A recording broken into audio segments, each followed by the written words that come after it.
guys, my name is Azan. Welcome back to my channel. So for today's video, I'll be talking about my most disappointing reads for 2018. It's going to be a short video because it's a short list, as I only have 5 books out of the 30 that I've read. I didn't read a lot this year because, I don't know, I was just busy with other stuff. So let's get started. The first book that disappointed me was Bookishly Ever After by Isabel Bandera. I actually have a review for this in my channel, so I'll just link my review down below. I gave this book like a 2 out of 5, and the reason why it disappointed me so much was because it was supposed to be about this bookworm who found love. It's supposed to be cute and charming, but it just wasn't. The plot was flat. She was just a weird character. The romance had no chemistry. The writing was too juvenile. I mean, like, if she was 13 to 15, it's fine. But I think she was 16, 17 in the book. So it's really weird how the writing is just so childish, you know? And yeah, the characters were just boring. Pretty much. It was such a chore for me to, like, continue reading it. So yeah, that was the first disappointing read of 2018. The next book that was disappointing for me was Spellbound by Jane Green. I also gave this one a 2 out of 5, and the reason is pretty much the same as the first book. It was just so boring. The book itself is cute. I don't have a copy. I sold it actually. It was like nice and pink and glittery, and it's about like this woman. I can't even remember her name. She's having like marital problems, so she moves to New York or wherever, and then she found a house and she really liked the house, and she's trying to make the house like her own, and then she was spellbound by the house. But the plot was just so weird. There's so many subplots that don't really like interconnect with each other, and like the main character was just really mean to her best friend. I mean, like, she fell in love with the best friend's boyfriend, like they had a thing going on, and I'm just kind of like, that's not cute, you know? I mean, if they've broken up for a while and you just happen to fall in love, then that's fine, you know? Shit just happens. You don't choose who you fall in love with. But this guy was still with the best friend, you know? It's like, dude, just control yourself, you know? Like, don't be such a hoe. It was just so boring. I don't understand. Like, the back synopsis just did not match what I'm reading throughout the book. It was just a mess of a book, you know?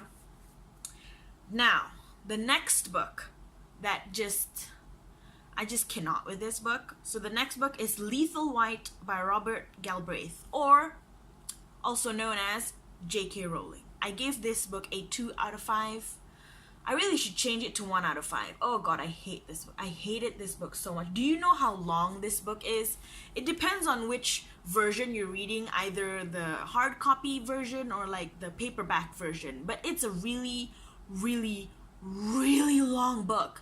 It's like the one that I read was 600 pages. Who the fuck reads a 600 murder mystery shit, okay? The last time I read a book that long that had some thriller murder mystery, I hated that book. And that book was Alchemist by God knows what the author's name was, but I really hated this book. It's like, okay, first of all, number one, it is so goddamn long. It is just impossibly long for no absolute reason. I just felt like 90% of the plot in this book was just filler. Fillers fucking everywhere, you know? That's number one. Second, I really did not like the chemistry between Strike and Robin. Like, what is up with these two? Like, I want them to be kind of like, you know, Mulder and Scully. Will they or will not they? What? My English is not working. But yeah, it's kind of like, you know, that Mulder and Scully type of relationship. But it's like, it just didn't vibe with me. It didn't follow the pacing of the previous books type of like relationship that they have. It wasn't fun. It was just stressful, and I don't like the inner monologue between Robin, like Robin's monologue and Strike's monologue. It's kind of like, oh, she's married now, she can't be with me, wah, wah. And then Robin's kind of like, oh my god, Strike is stressing me out. Do I like him? Am I in love with him? But I'm married, and I'm just here like, then why did you fucking marry Michael? Is Michael the guy's name? I'm not sure. But like, she's just, Robin was just so stupid in this book. She keeps saying like, oh, I'm married, but then you obviously can see that she doesn't like her husband. She doesn't want to be with her husband. She hates her husband. Her husband doesn't want to like support her. Her husband doesn't want to give her anything or moral support, mental support, nothing. And it's just kind of like, why are you married? And they're married for like a year. I just cannot with this book. It's just. And then the last thing that was just the last straw for me was the reveal of the antagonist of the book. It just came out of fucking bloody nowhere. Like, I mean, J.K. Rowling writes good mystery. Harry Potter was a good mystery book, you know? It's like fantasy, but come on, let's all be real. It's a really good mystery book. But in this one, this particular book, I don't know who the antagonist was. I'm not sure what the threat was. And it was all explained within like the last 10% of the book. So it's like the last 60 pages of a 600-page book, you know? So I'm just kind of like, it just came out of left field, out of nowhere. You're given like fucking clues left and right. Yeah, I got cut off for some reason. But anyways, like I was saying, like important plot details or the antagonist was revealed like towards the last 10% of the book. By the time it was revealed, you really just don't give a shit anymore because you're just exasperated. You've wanted answers, you wanted clues throughout the whole book because you have no idea what's going on, and by the time it was revealed to you, it's like the payoff was not worth it, you know? It was just completely, absolutely not worth it. So you're just like, great, I just spent the last, wow, how long did I read this book? 3 days for a shitty book. So yeah, I did not like this book. Do not recommend it. Just don't read it. I will not continue reading the Cormoran Strike series because really, I'm pretty sure the next book is going to be 800 pages long, and I am not mentally prepared for that bullshit. So yes. Next book that I am disappointed in is I Am Watching You by Teresa Driscoll. I gave this, again, 2.5, or is it 1.5? I can't remember, but it was not 3, definitely. And the reason why I gave this book was, number one, there's too many points of views. Like, I think there was the mother, the friend, the father. There's just too many that you don't really get attached to any of the characters because there's just too many. You just don't give a shit, you know? And then second is like, because there's so many points of view, so many characters, it starts to get repetitive. And then third, the plot was just really weird. I mean, like, the start of the plot, it starts with the witness. I can't remember her name, but it's like the witness. And then like she's having regrets that she didn't call the police because these two girls were like going out with these guys for a party, and then she feels so guilty because she should have called but then she didn't. And I'm just here like, first of all, why are you such a busybody that you want to call the parents of two 16-year-old girls who went for a party?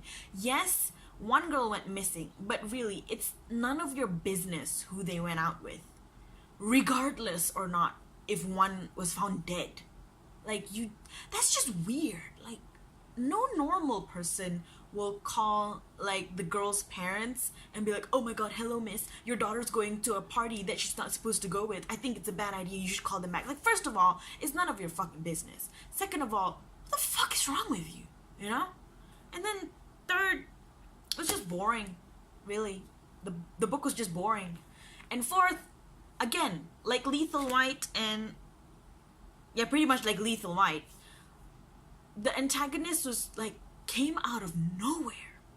No clues was given to like to say that, oh, so and so character is actually the main antagonist.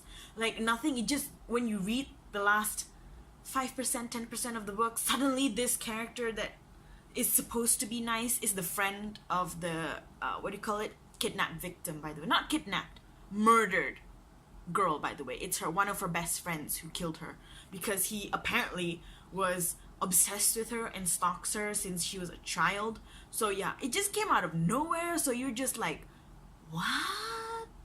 And then after it was revealed that the antagonist was one of the murdered victim's best friend, you're just like, and it was not explained.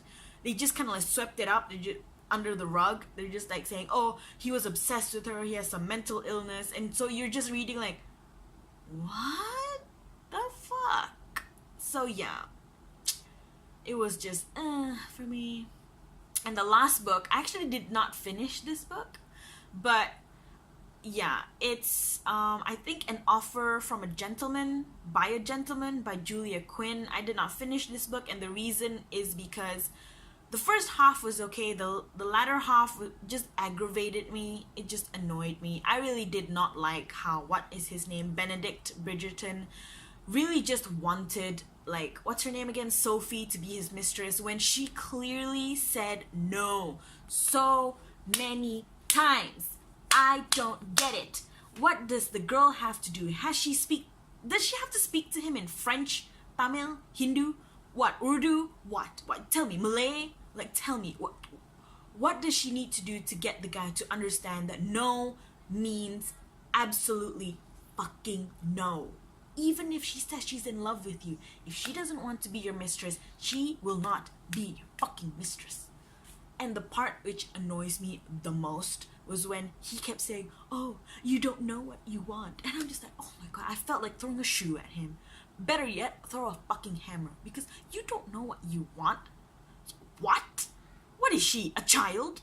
I just don't know what you want, honestly. Oh my god, I hated it. It's just not one of her best books, okay? Like, he just sounds condescending. He just sounds like he owns her just because they have like different status in life. Like, fuck you, Benedict. Go fuck yourself. So yes, apologies for the cursing, but that is all for this video.